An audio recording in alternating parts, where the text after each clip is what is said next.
ओम शांति। 14 अप्रैल 1973 की अव्यक्त मुरली है। मुरली की हेडिंग है संगठन की शक्ति एक संकल्प। संगठन की शक्ति एक संकल्प। सर्वश्रेष्ठ मत देने वाले, सदा अभूल बनाने वाले शिव बाबा बोले, सभी किस संकल्प में बैठे हो? संकल्प का एक संकल्प है ना? सभी का एक संकल्प है ना? जैसे अभी सभी का एक संकल्प चल रहा था, वैसे ही सभी एक ही लगन अर्थात एक ही बाप से मिलन की, एक ही अशरीरी भव बनने के शुद्ध संकल्प में स्थित हो जाओ। तो सभी के संगठन रूप का यह एक शुद्ध संकल्प क्या कर सकता है?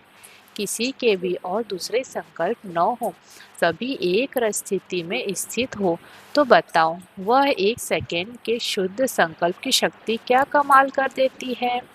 तो ऐसे संगठित रूप में एक ही शुद्ध संकल्प अर्थात एक रस स्थिति बनाने का अभ्यास करना है, तभी विश्व के अंदर शक्ति सेना का नाम बाला होगा। जैसे स्थूल सैनिक जब युद्ध के मैदान में जाते हैं, तो एक ही ऑर्डर से एक ही समय वे चारों ओर अपनी गोली चलाना शुरू कर देते हैं।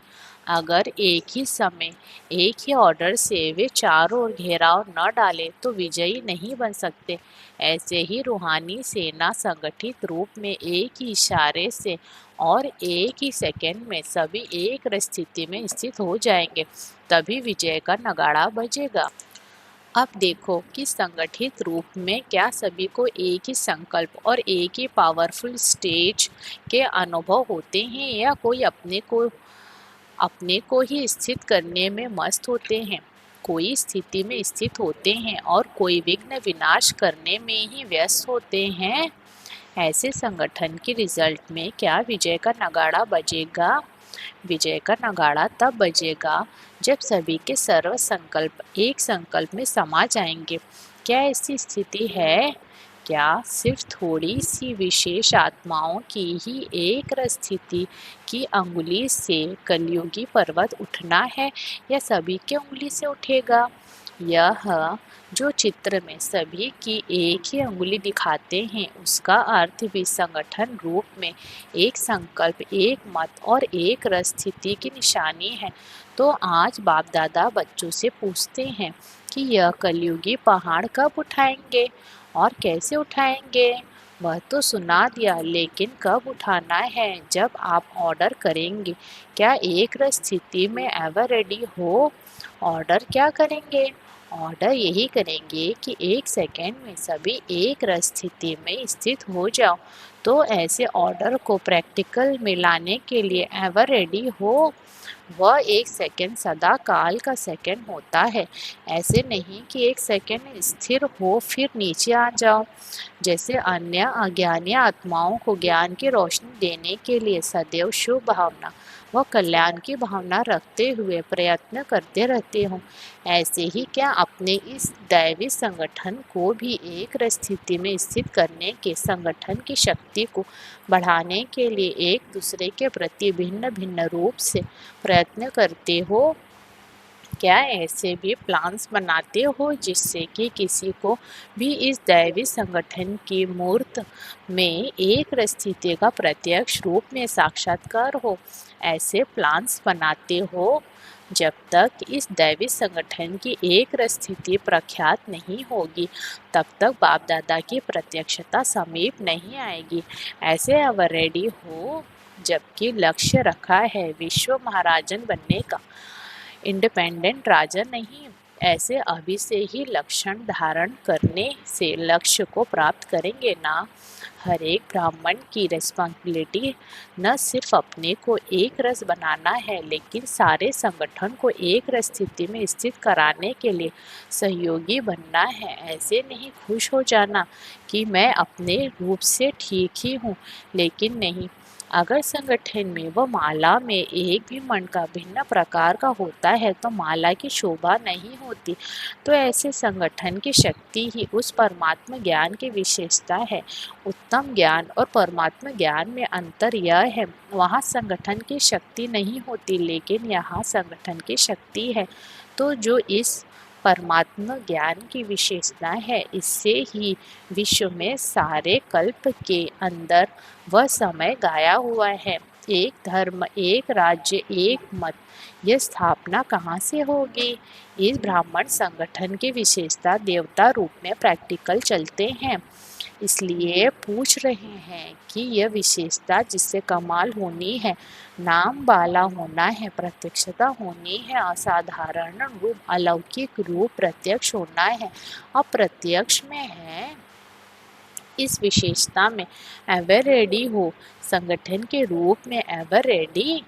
कल्प पहले का रिजल्ट तो निश्चित है ही, लेकिन अब घूंघट को हटाओ, सभी सजनियां घूंघट में हैं।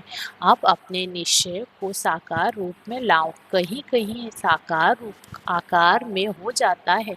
इसको साकार रूप में लाना अर्थात संपूर्ण स्टेज को प्रत्यक्ष करना है। उस दिन सुनाया था ना कि परिवर्तन सभी में आया है, लेकिन अब संपूर्ण परिवर्तन को प्रत्यक्ष करो। जब अपना भी वर्णन करते हो तो यही कहते हो परिवर्तन तो बहुत हो गया है, फिर भी शब्द क्यों आता है? यह शब्द भी समाप्त हो जाए। हर एक में जो मूल संस्कार है, जिसको आप लोग नेचर कहती हो, वह मूल संस्कार अंश मात्र में भी न रहे। अभी तो अपने को छुड़ाते हो। कोई भी बात होती है तो कहते हैं मेरा यह भाव नहीं था, मेरी नेचर ऐसी है, मेरा संस्कार ऐसा है और ऐसी बात नहीं थी। तो क्या यह संपूर्ण नेचर है? हर एक का जो अपना मूल संस्कार है वही आदि संस्कार है। उनको भी जब परिवर्तन में लाएंगे तभी संपूर्ण बनेंगे। अब छोटी छोटी भूलें तो परिवर्तन करना सहज ही है, लेकिन अब लास्ट पुरुषार्थ अपने मूल संस्कारों को परिवर्तन करना है, तभी संगठन रूप में एक स्थिति बन जाएगी। अब समझा? यह तो सहज है ना करना। यह तो सहज है ना करना। कॉपी करना तो सहज होता है। अपना अपना जो मूल संस्कार है उसको मिटाकर बाप दादा के संस्कारों को कॉपी करना सहज है या मुश्किल है? इसमें कॉपी भी रियल हो जाएगी। सभी बाप दादा के संस्कारों में समान हो, एक एक बाप दादा के समान हो गया, फिर तो एक एक में बाप दादा के संस्कार दिखाई देंगे, तो प्रत्यक्षता किसकी होगी? बाप दादा की जैसे भक्ति मार्ग में कहावत है, जिधर देखते हैं उधर तू ही तू है, लेकिन यहाँ प्रैक्टिकल में दिखाई देखें, जिसको देखें वहाँ बाप दादा के संस्कार ही प्रैक्टिकल में जहाँ देवे। यह मुश्किल है क्या? मुश्किल इसलिए लगता है जब फॉलो करने के बजाय अपनी बुद्धि चलाते हो, इसमें अपने ही संकल्प के जाल में फंस जाते हो। फिर कहते हो कैसे निकलें, और निकलने का पुरुषार्थ भी तब करते हो जब पूरा फंस जाते हो। इसलिए समय भी लगता है और शक्ति भी लगती है। अगर फॉलो करते जाओ तो समय और शक्ति दोनों ही बच जाएगी और जमा हो जाएगी। मुश्किल को सहज बनाने के लिए लास्ट पुरुषार्थ में सफलता प्राप्त करने के लिए कौन सा पाठ पक्का करेंगे? जो अभी सुनाया कि फॉलो फादर, यह तो पहला पाठ है, लेकिन पहला पाठ ही लास्ट स्टेज को लाने वाला है। इसलिए इस पाठ को पक्का करो, इसको भूलो मत, तो सदा काल के लिए अभूल एक रस बन जाएंगे। अच्छा, ऐसे तीव्र पुरुषार्थी सदा एक रस, एक मत और एक ही के लगन में रहने वाली श्रेष्ठ आत्माओं को नमस्ते।